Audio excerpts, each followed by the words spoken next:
Hey, do you like seeing people constantly fight each other with or without any reason? Do you enjoy violent ass whooping as long as it doesn't involve you? Are you a fan of big and loud explosions that consistently ignore the laws of physics? Well, good for you, my friend, cause today we're gonna pick top 10 action movies of the last decade. For this list we will cover the most kick-ass films of each year, starting from 2011 up until 2021.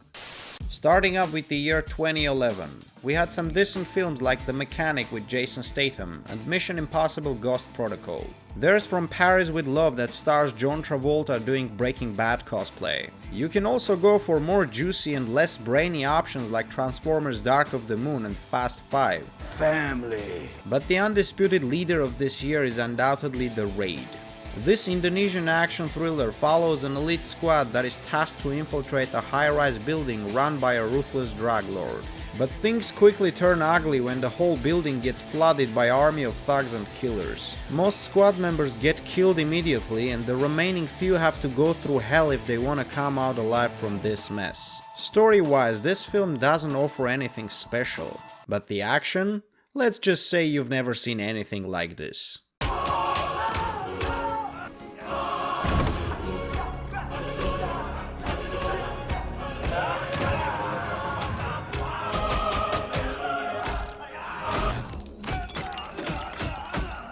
I will not be exaggerating if I say that in terms of realistic hand-to-hand combat, The Raid is probably one of the best action movies I've ever seen. Coming up next we have 2012. Oh yeah, I remember it. The year when the world should have ended and we were all supposed to die. But instead we got a couple of decent spy thrillers like Safe House, Skyfall and The Bourne Legacy. If you're into Greek mythology, you might like Wrath of the Titans. The Avengers was quite entertaining and Dread was pretty dope, but the coolest action film of the year is Django Unchained. Look, if there's any director with the right size of balls who can take such a depressing topic like slavery and turn it into a satisfying western with ton of action, blood and violence, it's this guy right here. The story follows a freed slave named Django who, with the help of a German bounty hunter, sets out to rescue his wife from a brutal plantation owner in Mississippi. The film doesn't shy away from showing the brutal reality of slavery. Thanks to the brilliant performances, stunning cinematography and excellent soundtrack choices, we can appreciate beautiful work of art about very ugly times. Packed with thrilling gunfights, tense drama, memorable dialogues and compelling story, Django Unchained is a masterpiece that proves once again that Tarantino is one of the greatest movie makers of all time. 2013, a year that gave us superhero films like The Wolverine and Man of Steel. Snowpiercer, post-apocalyptic sci-fi action with very interesting concept. White House Down, film that tells a story about an attack on the most evil place in the world.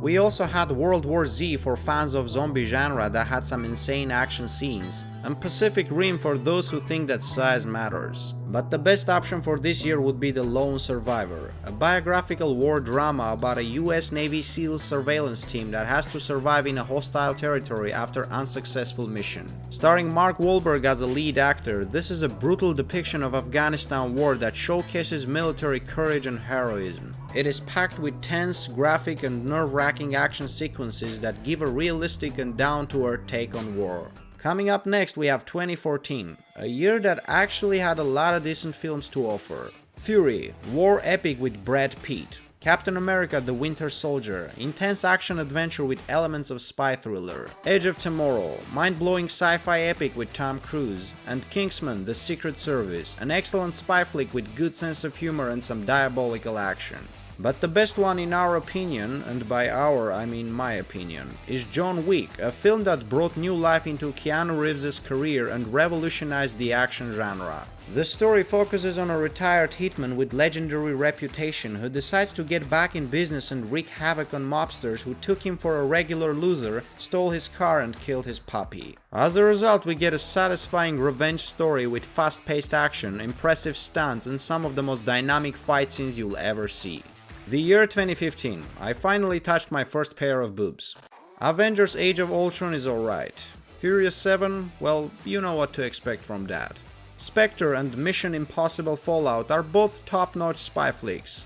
Yeah, and there's a first-person action film called Hardcore Henry, which you might enjoy if it doesn't give you headaches. But there's one film that tops everything I've seen in a long time. Mad Max: Fury Road. The whole film itself is simply a big-ass car chase set in a post-apocalyptic wasteland that involves psychotic worshippers, evil warlord, a silent outcast, and a group of female prisoners searching for hope. This is a visual masterpiece in every sense of that word, but the epic action and thrilling fight scenes are not the only virtues of this film.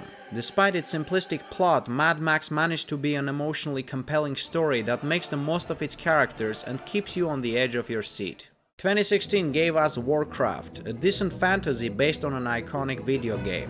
13 Hours, an immersive action thriller based on real events. Train to Busan, one of the best zombie action films you'll ever see. And of course the Rogue One. I mean, the scene where Darth Vader cuts through rebels like helpless sheep made me almost cry, which is weird considering that I didn't even cry when I watched Schindler's List, probably because I'm an evil son of a bitch, but anyway. The best action film of 2016 is Deadpool, hilarious, over-the-top and wildly profane superhero comedy about a wisecracking mercenary who takes part in a secret experiment that turns him into a hideous-looking immortal psycho. It's a fun, entertaining and self-aware comedy that has dynamic action, nice editing, plenty of toilet humor as well as creative fourth-wall breaking jokes, and I don't give a fuck attitude. 2017 had some nice ones, like gorgeously dangerous Wonder Woman, fast-paced Baby Driver with some killer soundtracks, as always stylish and exciting Kingsman: The Golden Circle, and John Wick, who's back to massacring bunch of people again.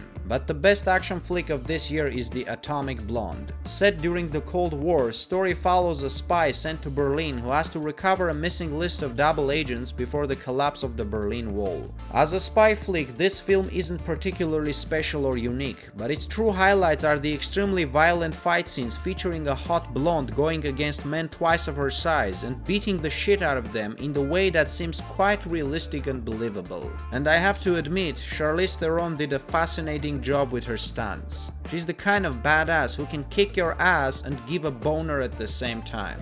2018 was a nice year. We had 12 Strong, a solid war drama with Chris Hemsworth. Outlaw King that stars Chris Pine in epic medieval battles. Aquaman for those who would like to see some surprisingly good fish fights. Boss Level that presents a fun combination of time loop genre with the over-the-top action, Deadpool 2 which turned out pretty damn good, and of course Avengers: Infinity War, arguably one of the best Marvel movies ever. But there's another film that I would like to recommend. Upgrade, a sci-fi action set in the near future where technology controls nearly all aspects of life. Kinda like now, only a little bit better. After a group of thugs kill his wife and leave him paralyzed, a guy with a very little trust in technology agrees to be implanted with a body-enhancing AI chip, hoping to seek revenge. The plot quickly turns into a compelling detective packed with uniquely choreographed fight scenes and an unexpected final twist. With its cyberpunk-style visuals, impressive practical effects, well-written story and sharp sense of humor, Upgrade is a fun ride that will fully satisfy you. The year 2019, we had Underground 6, a dumb fun kind of film. Hobbs and Shaw, from the same category that features two bold action stars technically reaching a superhero level. That John Wick guy who continues to kill people left and right. I don't really know why, but I like the way he's doing it. And of course Avengers Endgame, an ambitious conclusion of a beloved saga. But if you're looking for a cinematic perfection, look no further than 1917, a war film set during World War I that follows two British soldiers tasked to deliver an important message and possibly save thousands of lives. What makes 1917 one-of-a-kind movie is its unique style of single-shot coverage that is done without breaks or cuts. You have to give props to the crew, they really did a phenomenal job, and the film itself is an impressive technical achievement. It's thrilling and immersive, featuring beautiful soundtracks, intense but realistic action and flawless performance by the lead actor. Easily one of the most memorable war films of the last decade. 2020, a shitty year with mostly shitty movies. Very few good things came out of that year actually. One of them is called Extraction. It's a fast-paced action thriller about an Australian black ops mercenary that has to save an Indian drug lord's kidnapped son. What first appeared to be a smooth mission quickly turns into a nightmare, and with practically an army after him, this highly trained soldier has to go through a lot if he wants to save the boy and complete the task. Extraction is a simple but fun movie with spectacular stunt work, amazing performance by Chris Hemsworth, and unbelievably cool fight scenes which are so violently inventive that it can actually be considered a form of art. And finally, the year 2021. We had Wrath of Man, a nice revenge story with Jason Statham. No Time to Die, the epic conclusion of the Bond franchise. Fun but forgettable Red Notice, and of course Godzilla vs. Kong if you're into giant things punching each other. But the best choice would be Nobody. Story follows a docile family man who returns to his dangerous former life after his house gets robbed by some petty thieves, which coincidentally leads him into a bloody war with a vengeful Russian crime boss. It's practically brighter, more light-hearted version of John Wick, and you know what? It actually works. A flashy action spectacle without anything deep to ponder about that entertains with good sense of humor, great cast and brutal fight sequences. A perfect film if you want to relax and chew some popcorn. And these were the best action films of the last decade. Let me know what you think in comment section below. Leave a like and subscribe for more videos. I'll see you next time. Peace.